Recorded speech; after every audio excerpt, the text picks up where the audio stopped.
my name is Glen Guyton, and today I have the pleasure of summarizing the book Church Refugees by Packhard, PhD, and Ashleigh Hope. This book does an excellent job of helping us understand why people are leaving the church, and it's not just a millennial issue. There is a group that is done with the church, but not done with their faith.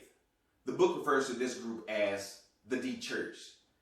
And just like any other group of refugees forced to leave a cherished home, there is emotional struggle and turmoil when this group of religious refugees are forced to leave their church. Now, the problem with church is not God. The Dechurched or the Duns are not trying to escape their faith.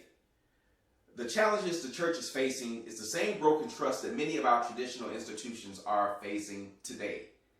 Just look at the distrust in our current election cycle. So who are the Duns? Well, the Duns are not freeloaders and they are not the uncommitted. They are engaged members who are looking for community but not judgment. They want to live out their faith but not be boxed in by bureaucracy. They want to engage the world without being handcuffed by the morality police. The Duns believe that church should be a place where they are loved collectively rather than judged individually.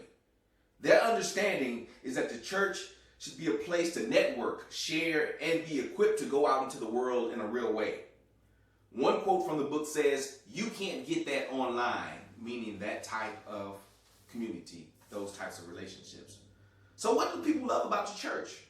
Well, they love the fact that the church should be an extended family. They believe the church should be a safe haven where there's forgiveness, grace, love, and humility. They also believe the church should be a community where resources should be devoted to forming, nurturing, and sustaining that community. Sounds a lot like church planting. The church should be a place of dialogue and instruction also. People come to the church for answers, not moral prescription. They want equal conversation and equal dialogue. The expectation is that church leaders should listen first, affirm second, and then listen some more.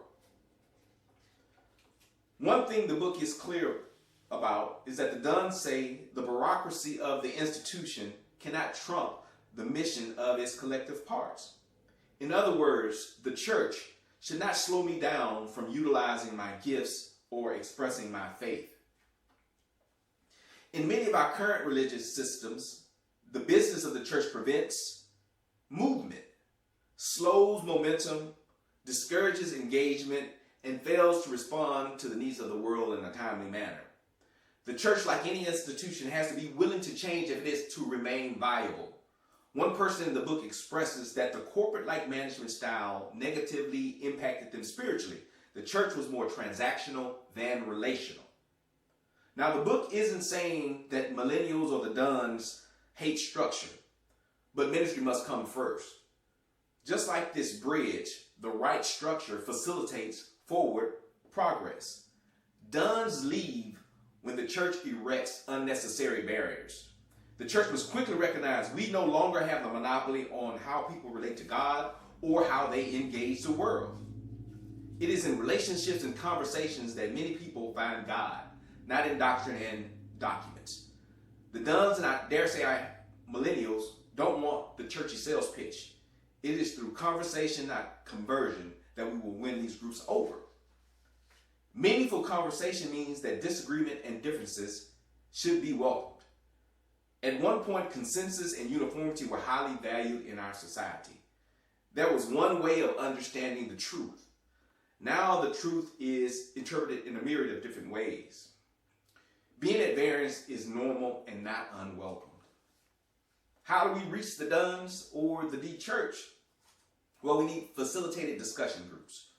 We have to have talkback sessions.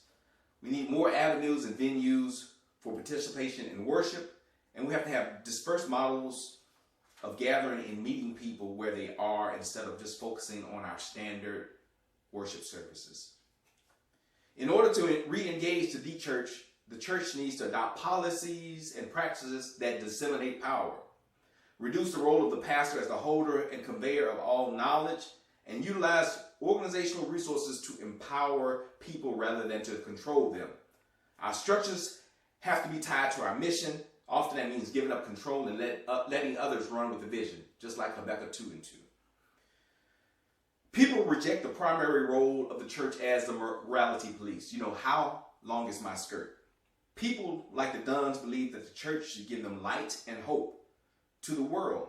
It should be a place where people gather to do good and not just to point out sin. So how do we become the church that no one wants to leave? There's a sense that the church spends too much time on lifestyle indoctrination and very little on soul transformation. People come to church to engage the big ticket items such as poverty, racism, and hunger. So there are 4 strategies that we can look at to attack these big ticket items. First, we have to invite participation with limits, of course. We have to undermine any bureaucracy that keeps us from moving forward. We have to be truly relational, according to the book. And we have to impact the community. But not only that, the church has to be impacted by the needs of the community. We also have to embrace multi-frame thinking and the wisdom of crowds.